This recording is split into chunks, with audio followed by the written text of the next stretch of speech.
బ్రహ్మకు వేదాలు సమర్పించిన పవిత్ర స్థలం ఎక్కడుందో మీకు తెలుసా? విద్యా బుద్ధులను ప్రసాదించే ఆలయం ఏదో ఊహించగలరా?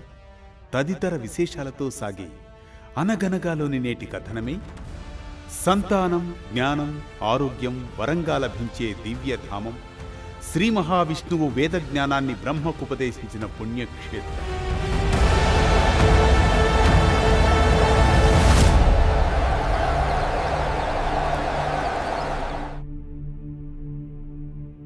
మన భరత భూమి సనాతన ధర్మ పరిరక్షణకు అంకితమైనది. సకల వేదాలు రాశీభూతంగా ఏర్పడిన దివ్య తేజం నిండినది. ఇందుకు సాక్షీభూతంగా వెలిసిన పుణ్యక్షేత్ర సముదాయం తమిళనాడు రాష్ట్రం తిరుక్కోవిలూర్ శంకరపురం సమీపంలో ఉన్న తిరువరంగం. ఈ క్షేత్రంలో శ్రీరంగనాథస్వామిగా శ్రీ మహావిష్ణువు శయన రూపంతో అలనాడు కృతయుగం నుండి భక్తుల అనుగ్రహానికి సాక్షిగా ఉన్నాడు. ఈ ఆలయం 108 దివ్య దేశాలలో మొదటిదిగా కీర్తించబడుతోంది. అంతేగాక ప్రపంచంలోని అతిపెద్ద హిందూ దేవాలయ సముదాయాలలో ఒకటి. ఆలయంలో ప్రధాన గర్భగుడిలో ఆదిశేషుడిపై శయన భంగిమలో ఉన్న రంగనాథస్వామి విగ్రహం తిరువరంగ తిరుపతిగా కూడా పిలువబడుతోంది. తిరువరంగంలోని శ్రీరంగనాథస్వామి ఆలయానికి మత్స్యావతారంతో నేరుగా పురాణ సంబంధం ఉంది. శ్రీ మహావిష్ణువు మత్స్య రూపంలో వేదాలను సంరక్షించి భక్తుడైన సత్యవ్రతునికి రంగ విమానాన్నిచ్చాడు. అదే యుగ యుగాలుగా రాజుల ద్వారా ప్రయాణించి చివరకు శ్రీరంగంలో ఆగి నేటికి ప్రసిద్ధమైన తిరువరంగ తిరుపతిగా నిలుస్తోంది. ఇక ఈ కథనం పూర్వాపరాల్లోకి వెళితే భగవత్ పురాణం ప్రకారం అనగనగా అనుకునేలా కృతయుగంలో ఒక కల్పం చివరలో దానవుడు బ్రహ్మ విశ్వ సృష్టితో అలసిపోయి ఆవలిస్తున్నప్పుడు పవిత్ర వేద గ్రంథాలను బయటకు వచ్చినప్పుడు వాటిని అపహరిస్తాడు. ఇంతలో ప్రస్తుత మనువు అంటే పురాణ గ్రంథాలలో బహుళ మనువులు ఉన్నారు. ద్రావిడ దేశానికి దక్షిణ భారతదేశ రాజైన సత్యవ్రతుడు వైవస్వత మనువు అని కూడా పిలుస్తారు. ఆయన తీవ్రమైన తపస్సు చేస్తూ జలాన్ని మాత్రమే తీసుకుంటూ ఉంటారు. అలనాడు కృతమాల నదిలో జలాన్ని నైవేద్యంగా అర్పిస్తున్నప్పుడు ఒక చిన్న చేప అతను ముడుచుకున్న చేతుల్లో చిక్కుకుంటుంది. రాజు చేపను పారవేయబోతూ ఉంటాడు. అంతలో ఆ చేప నీటిలో దయచేసి వేయవద్దని వేడుకుంటుంది. దీంతో అక్కడ పెద్ద చేపలు దానిని మింగివేస్తాయని ఆందోళనతో ఉండగా చేపకు అభయమిచ్చి తనతో నివాసానికి తీసుకువెళతాడు రాజు.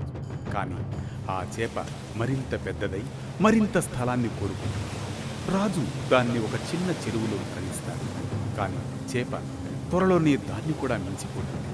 చేపలు నీటి జలాశయాల కంటే ఎక్కువగా పెరగడంతో సత్యవ్రతుడు దానిని సరస్సుకు, తరువాత పెద్ద జలాశయాలకు, తరువాత సముద్రంలోకి జారవిడుస్తాడు.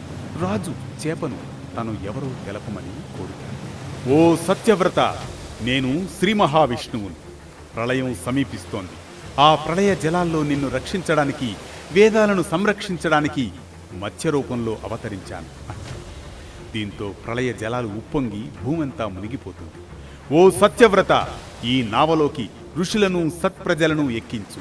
నేను నిన్ను కూడా సురక్షితంగా రక్షిస్తాను అంటూ మత్స్యావతారంలోని శ్రీ మహావిష్ణువు వేదాలను తిరిగి తెచ్చి కాపాడుతాడు. ఆ సంఘటనతో సత్యవ్రతుడు కృతజ్ఞతగా, ప్రభు, నీ మాయ అనిర్వచనీయం. ఈ జగత్తుకు నిజమైన ఆధారం నువ్వే అనగా సత్యవ్రతునికి ఒక దివ్య విమానాన్ని అంటే రంగ విమానాన్ని ప్రసాదిస్తాడు శ్రీ మహావిష్ణువు.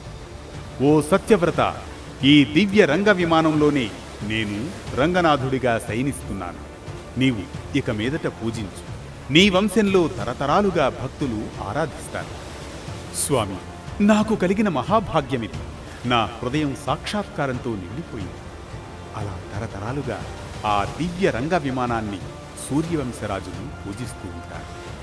తరువాత ఇక్ష్వాకుడు, ఆ తర్వాత రామచంద్రుడు దాన్ని ఆరాధిస్తారు.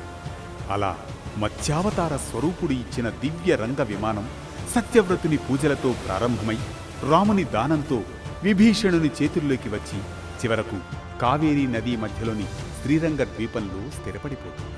అదే నేటి తిరువరంగం శ్రీరంగనాథస్వామి ఆలయం. 108 దివ్య దేశాలలో ప్రథమమైన ఈ ఆలయం మత్స్యావతార మూలంగా ఎలా వెలిసింది. ఇదే సంతానం, జ్ఞానం, ఆరోగ్యం వరంగా లభించే దివ్యధామం, శ్రీ మహావిష్ణువు వేదజ్ఞానాన్ని బ్రహ్మకుపదేశించిన పుణ్యక్షేత్రం.